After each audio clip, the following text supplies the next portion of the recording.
السلام علیکم ناظرین، امید کرتا ہوں آپ تمام لوگ خیر و عافیت سے ہوں گے۔ ہمارا آج کا ٹاپک شیطان کی پیدائش کی حقیقت۔ شیطان کون تھا؟ شیطان کی تخلیق کیسے ہوئی؟ جب اللہ تبارک و تعالیٰ نے اس کائنات کو تخلیق فرمایا تو اللہ تبارک و تعالیٰ نے انسانوں کو پیدا کرنے سے پہلے کون کون سی مخلوقات کو پیدا فرمایا؟ اس روئے زمین پر انسانوں سے پہلے کون کون سی مخلوقات رہا کرتی تھیں؟ اور انسانوں کے ازلی دشمن شیطان کو کیسے پیدا کیا گیا؟ اس کے ماں باپ کون تھے؟ اور اس روئے زمین پر سب سے پہلے شیطانوں اور فرشتوں کے درمیان جنگ کس وجہ سے ہوئی؟ شیطان عزرائیل سے ابلیس کیسے بنا؟ اور ایسے بہت سے سوالات جو شیطان یعنی ابلیس کے حوالے سے ہمارے ذہنوں میں اٹھتے ہیں، آج ان سوالات کا جواب قرآن و احادیث کی روشنی میں دیا جائے گا، اور ایسے حقائق سے آپ کو آگاہ کیا جائے گا کہ جن کے بارے میں اکثر ہمارے بہن بھائی واقف نہیں۔ اللہ تبارک و تعالیٰ قرآن پاک میں ارشاد فرماتا ہے، اے ایمان والو، اسلام میں پورے داخل ہو جاؤ اور شیطان کے راستے پر نہ چلو، بے شک وہ تمہارا کھلا دشمن ہے۔ حضرت آدم علیہ السلام کی تخلیق سے پہلے اللہ تبارک و تعالیٰ نے صرف دو مخلوقات کو پیدا کیا، ایک ناری اور دوسرا نوری۔ نوری فرشتوں کو کہا جاتا ہے جن کو اللہ تبارک و تعالیٰ نے نور سے تخلیق فرمایا۔ اس نوری مخلوق کی نسل نہیں بڑھتی کیونکہ اللہ تبارک و تعالیٰ نے اس نوری مخلوق کے جوڑے نہیں پیدا کیے، جس وجہ سے فرشتوں کی اولاد پیدا نہیں ہوتی۔ اور دوسری ناری مخلوق جن کو آگ سے پیدا کیا گیا وہ جنات ہیں، جن کے بارے میں روایات میں آتا ہے کہ جنات میں سب سے پہلے سمعون جن کو پیدا کیا گیا تھا۔ اللہ تبارک و تعالیٰ نے سمعون جن کو پیدا کر کے زمین پر بھیجا اور اس کے لیے ایک جن لڑکی کو بھی پیدا فرما دیا۔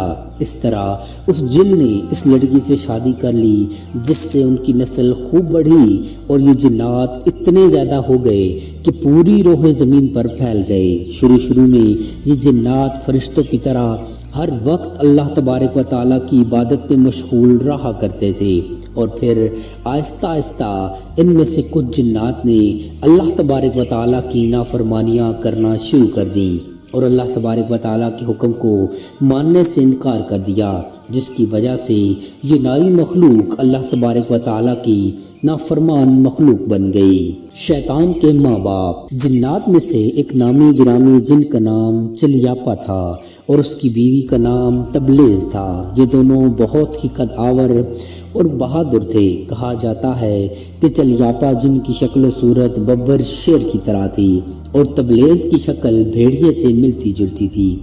چلیاپا جنات کا سردار تھا اور اس کے نام سے بڑے بڑے جنات خوف کھاتے تھے۔ چنانچہ چلیاپا اور تبلیز کے ملاپ سے ایک بچہ پیدا ہوا جس کا نام انہوں نے عزرائیل رکھا۔ یہ بچہ اپنے والدین کی طرح بہادر اور قداور تھا۔ شیطان اور فرشتوں میں جنگ۔ روایات میں آتا ہے کہ حضرت آدم علیہ السلام کی تخلیق سے 50,000 سال پہلے یا اس سے بھی زیادہ کا عرصہ زمین پر جنوں کا عروج تھا۔ اس روئے زمین پر ہر طرف جنات ہی جنات تھے۔ یہ جنات زیادہ شریر تھے اور یہ زمین کے اندر فتنہ فساد پھیلاتے تھے۔ اس طرح جب جنات نے اس زمین پر فساد پھیلانا اور تباہی مچانا شروع کر دی تو اس وقت اللہ تبارک و تعالیٰ نے فرشتوں کو حکم دیا کہ زمین پر جاؤ اور جنوں سے جنگ کرو۔ تو فرشتے اللہ تبارک و تعالیٰ کے حکم سے زمین پر اترے اور ان فرشتوں نے جنوں کو حکم دیا کہ اللہ تبارک و تعالیٰ نے حکم دیا ہے کہ زمین پر امن و امان سے زندگی بسر کرو، لیکن جنات نے فرشتوں کی بات کو ماننے سے انکار کر دیا، جس کی وجہ سے جنات اور فرشتوں کے درمیان بہت بڑی جنگ ہوئی۔ اس خوفناک جنگ میں عزرائیل کے والدین یعنی چلیاپا اور تبلیز نے بھی شرکت کی۔ اس جنگ میں فرشتے اللہ کے حکم سے جنات پر غالب آ گئے۔ اس جنگ کے اندر بہت سارے جنات مارے گئے، جن میں عزرائیل کے والدین بھی شامل تھے، اور باقی سرکس جنات کو اللہ تبارک و تعالیٰ کے حکم کے مطابق قید کر دیا گیا۔ ان قیدیوں میں عزرائیل بھی شامل تھا۔ فرشتے جب ان جنات کو قید کر کے آسمانوں کی طرف لے گئے تو شیطان بھی ان کے ساتھ آسمان پر چلا گیا۔ پھر اللہ کی طرف سے فرشتوں کو حکم ملا کہ عزرائیل کی بہترین تربیت کی جائے اور اس کی اچھی پرورش کی جائے۔ فرشتوں نے عزرائیل کو عبادت کرنے کے بہترین طریقوں سے آگاہ کیا، جس کی وجہ سے عزرائیل اللہ تبارک و تعالیٰ کا ایک عبادت گزار بندہ بن گیا اور اللہ تبارک و تعالیٰ کی بارگاہ میں بہت بڑا مرتبہ حاصل کر لیا۔ اس دوران عزرائیل بہت قابل اور عقل مند بن گیا۔ اس وقت اللہ تبارک و تعالیٰ نے عزرائیل کو فرشتوں پر استاد مقرر کر دیا۔ عزرائیل فرشتوں کو تعلیم و تربیت دینے لگا اور فرشتے عزرائیل کے پاس آتے اور علم حاصل کرتے۔ فرشتے عزرائیل کو نیک اور پرہیزگار کہا کرتے تھے۔ حضرت کعب بن احبار رضی اللہ تعالیٰ عنہ بیان کرتے ہیں کہ عزرائیل 40,000 سال تک جنت کا خزانچی رہا اور 80 سال تک وہ فرشتوں کے ساتھ رہا اور 20,000 سال تک فرشتوں کو تعلیم و تربیت دیتا رہا۔ اس کا مقام اللہ تبارک و تعالیٰ کی بارگاہ میں اتنا زیادہ ہو گیا کہ اللہ تبارک و تعالیٰ کے سب سے مقرب فرشتے حضرت جبرائیل علیہ السلام، حضرت میکائیل علیہ السلام، حضرت اسرافیل علیہ السلام اور حضرت عزرائیل علیہ السلام بھی اس سے تعلیم و تربیت حاصل کیا کرتے تھے۔ اللہ تبارک و تعالیٰ اس کائنات کا حقیقی مالک ہے، اس میں کوئی بھی چیز پوشیدہ نہیں ہے۔ اللہ تبارک و تعالیٰ کو اس بات کا علم تھا کہ یہ عزرائیل ایک دن میرے حکم کو جھٹلا دے گا اور اس کا خاتمہ کفر پر ہوگا۔ چنانچہ ایک دن عزرائیل کا گزر لوح محفوظ کے قریب سے ہوا تو عزرائیل نے لوح محفوظ پر یہ دیکھا کہ جس پر لکھا ہوا تھا کہ میں شیطان مردود سے اللہ کی پناہ مانگتا ہوں۔ اس تحریر کو پڑھنے کے بعد تقریباً 2000 سال تک عزرائیل روتا رہا اور اللہ تبارک و تعالیٰ کی عبادت میں مصروف رہا۔ عزرائیل تبارک و تعالیٰ کی بارگاہ میں یہ سوال کرنے لگا کہ یا رب العالمین، یہ اتنا بڑا شیطان مردود کون ہے جس سے پناہ مانگی جا رہی ہے؟ عزرائیل کے سوال کا جواب دیتے ہوئے اللہ تبارک و تعالیٰ نے ارشاد فرمایا کہ میں نے ایک بندے کو اپنی ہر نعمت سے نوازا ہے، وہ بندہ ایک دن میرے حکم کو ماننے سے انکار کرے گا، جس کی وجہ سے اس کی ساری عبادت ضائع ہو جائے گی اور وہ شیطان مردود بن جائے گا۔ اللہ تبارک و تعالیٰ کا یہ فرمان سننے کے بعد عزرائیل ہر وقت یہ سوچتا رہتا کہ وہ شیطان مردود کون ہوگا۔ چنانچہ عزرائیل نے اللہ تبارک و تعالیٰ سے کہا کہ یا رب العالمین، میں اس شیطان مردود سے ملنا چاہتا ہوں۔ تو اس وقت اللہ تبارک و تعالیٰ نے عزرائیل کو فرمایا کہ تو جلد ہی اس بندے کو دیکھ لے گا۔ پھر اس کے بعد اللہ تبارک و تعالیٰ نے فرشتوں میں یہ اعلان کیا کہ میں زمین پر اپنا خلیفہ مقرر کرنے والا ہوں۔ عزرائیل کو جب اس بات کا علم ہوا کہ اللہ تبارک و تعالیٰ ایک ایسے انسان کو پیدا کرنے جا رہا ہے کہ جس کے پتلے کو بنانے کے لیے آسمانوں اور زمین سے مٹی کو اکٹھا کیا جا رہا ہے، تخلیق آدم علیہ السلام۔ چنانچہ جب اللہ تبارک و تعالیٰ نے حضرت آدم علیہ السلام کے پتلے کو تخلیق فرما لیا تو اس پتلے کو 40,000 سال تک اسی طرح پڑے رہنے دیا، اس میں جان نہ ڈالی گئی۔ چنانچہ جب فرشتے حضرت آدم علیہ السلام کے پتلے کے قریب سے گزرتے تو بہت حیرت زدہ ہو کر اس کو دیکھتے، اور جب عزرائیل کا گزر حضرت آدم علیہ السلام کے پتلے کے قریب سے ہوا تو یہ نفرت کی وجہ سے حضرت آدم علیہ السلام کے پتلے کو اذیت دیتا، کیونکہ عزرائیل یہ سمجھتا تھا کہ اللہ تبارک و تعالیٰ کے خلیفہ بننے کے لائق صرف میں ہی ہوں۔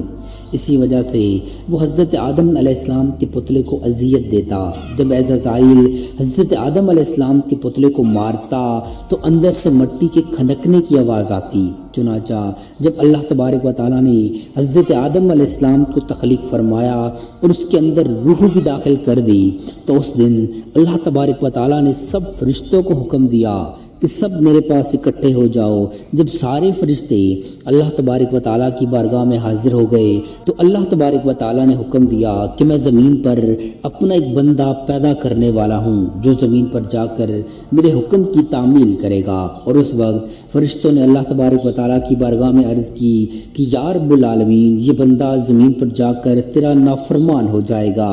ہم تو ہر وقت عبادت میں مصروف رہتے ہیں۔ تو اللہ تبارک و تعالیٰ نے ارشاد فرمایا جو کچھ میں دیکھ رہا ہوں وہ تم نہیں دیکھ سکتے۔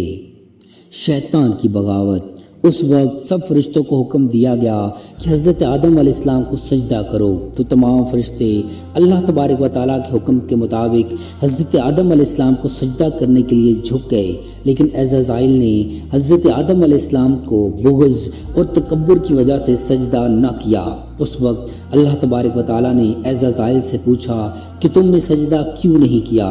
اس وقت عزرائیل تکبر اور غرور میں آ کر بولنے لگا کہ اے رب العالمین، تو نے مجھے آگ سے پیدا کیا اور اس پتلے کو مٹی سے پیدا کیا، میں اس مٹی کے پتلے سے کئی درجے بہتر ہوں۔ عزرائیل کی یہ بات سن کر اللہ تبارک و تعالیٰ نے عزرائیل کو وہاں سے نکل جانے کا حکم دیا اور فرمایا کہ تو شیطان مردود ہو چکا ہے، تم پر قیامت تک میری لعنت ہوتی رہے گی۔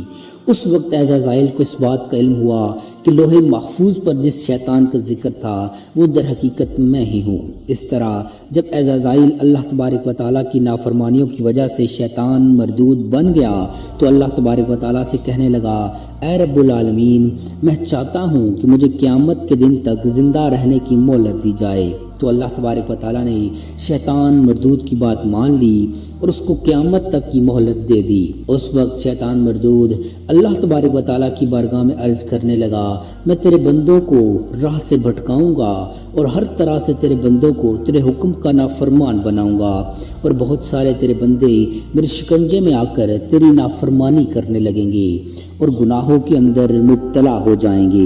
اس وقت شیطان مردود کو اللہ تبارک و تعالیٰ نے ارشاد فرمایا کہ تو میرے بندوں کو میری راہ سے بھٹکائے گا اور میری نافرمانیوں کے اندر مبتلا کرے گا، میری رحمت بہت بڑی ہے، میں اپنے کرم و فضل سے اپنے بندوں کو معاف کرتا جاؤں گا۔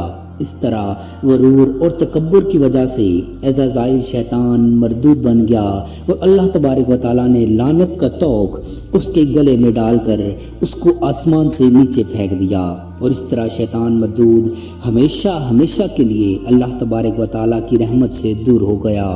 روایات میں آتا ہے کہ جب قرب قیامت دوسرا سور پھونکا جائے گا تو اس وقت اللہ تبارک و تعالیٰ شیطان کو دردناک موت عطا فرمائے گا، اور اس کے بعد شیطان مردود کو ہمیشہ کے لیے جہنم میں داخل کر دیا جائے گا۔